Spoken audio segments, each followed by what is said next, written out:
তো বন্ধুরা, নওদার বিধায়ক হুমায়ুন কবির চাচা ছোলা কথা বলে যে বলেছিল সেটা ভাঙা মার দেবে, সেই পরিপ্রেক্ষিতে আজ বিধানসভায় দাঁড়িয়ে আমাদের মুখ্যমন্ত্রী বলেছে যে এটাই তার শেষ বক্তব্য। আর তার পরিপ্রেক্ষিতে আবার হুমায়ুন কবির বলেছে তিনি রেজিনগরে লড়াই করে আরো বেশি ভোট নিয়ে জিতবেন।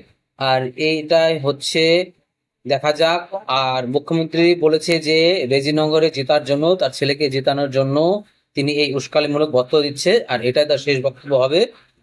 আর তাহলে দেখা যাক তাহলে কি পদক্ষেপ নিচ্ছে আমাদের মুখ্যমন্ত্রী, কারণ সে বলেছিল যে সাটা ভাঙা মার দেবে, ঠিক আছে, হিন্দুদের। তো দেখা যাক এর পরিপ্রেক্ষিতে কি করে, কবে এফআইআর হয়, কবে ধরা পড়ে, এটাই দেখার যে কিভাবে বন্ধ করবে এই বক্তব্য। তো বন্ধুরা, সঙ্গে থেকো, আমি আপডেট দিতে থাকবো। তো নতুন আপডেট আসলে আমি জানিয়ে দেবো তোমাদের এর পরিপ্রেক্ষিতে কি হচ্ছে, কবে কি হচ্ছে। তো সঙ্গে থেকো।